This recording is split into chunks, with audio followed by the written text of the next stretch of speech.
Whether you're looking for answers to specific life questions or seeking to become the best version of you possible, welcome to the Mental Breakdown and Psychreg podcast, where we offer insight, information, and strategies based upon research and years of practice as clinical psychologists. So sit back, have a listen, and get connected with our hosts, Dr. Berney Wilkinson and Dr. Richard Marshall. Welcome back. Richard, today we're going to talk about an article written by Philip Zimbardo in Psychology Today entitled Young Men and the Empathy Gap. Right.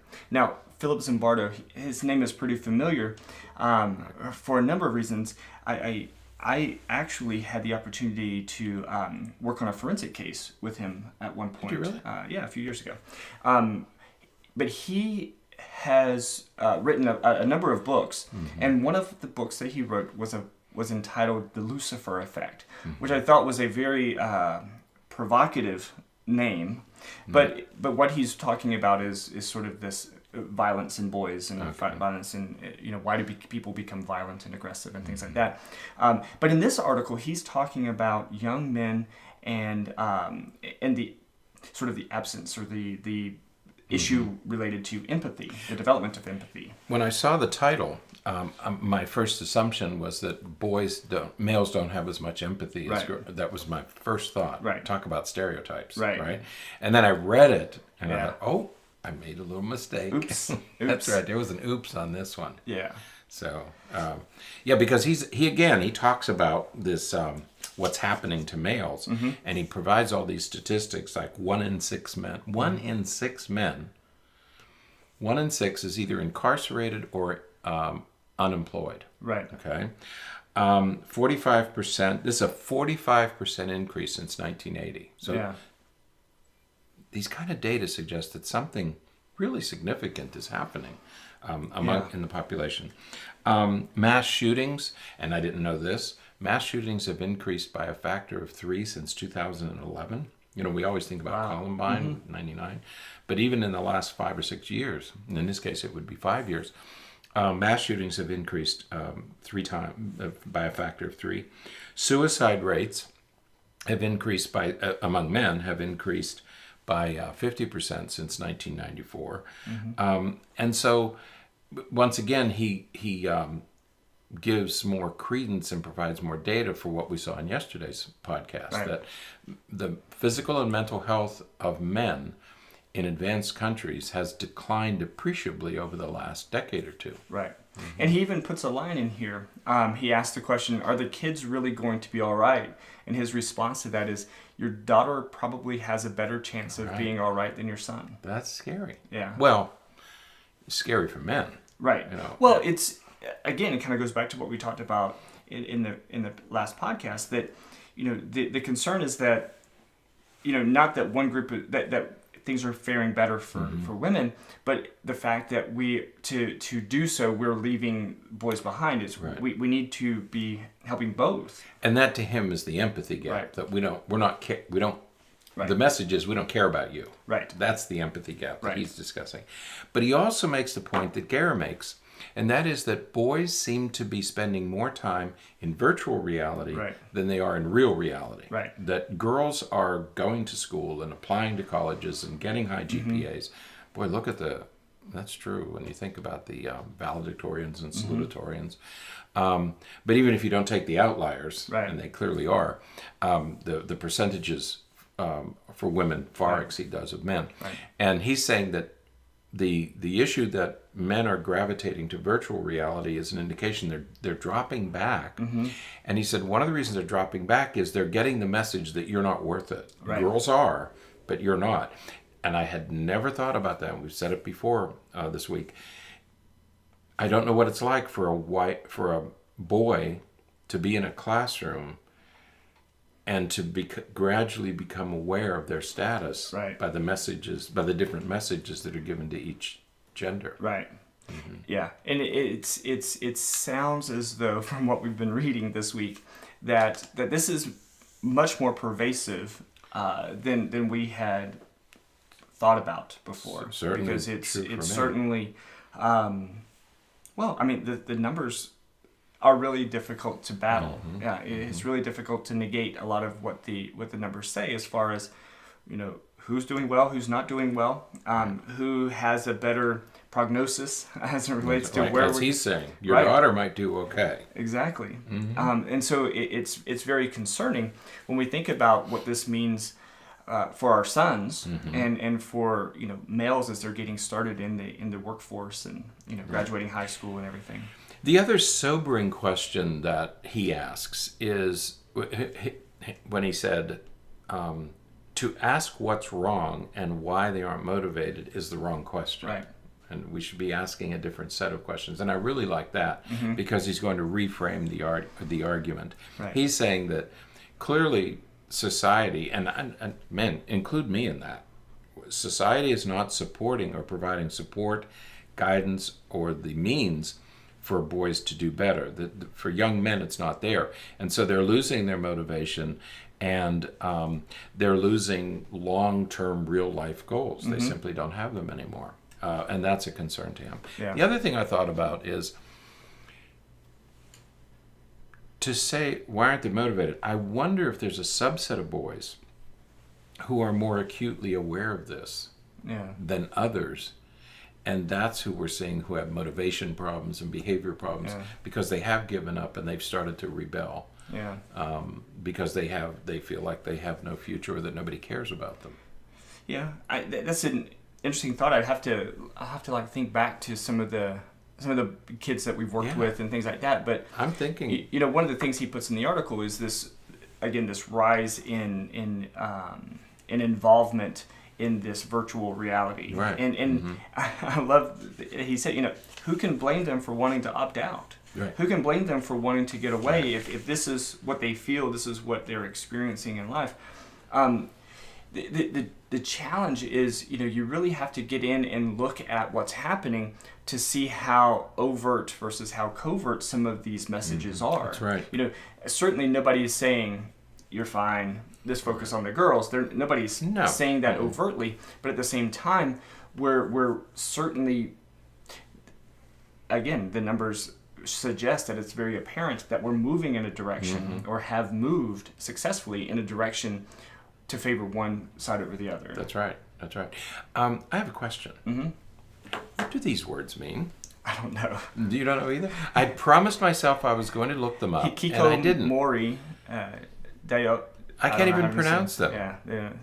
And NEET, N-E-E-T-S. I don't know what they are.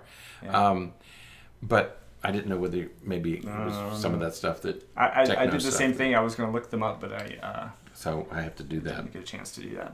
But it's fascinating. But anyway, this Zimbardo did it. Where's he from, by the way? Do you know? New York, I think. Is he at New Paltz? He's Stanford. Yeah. Okay. So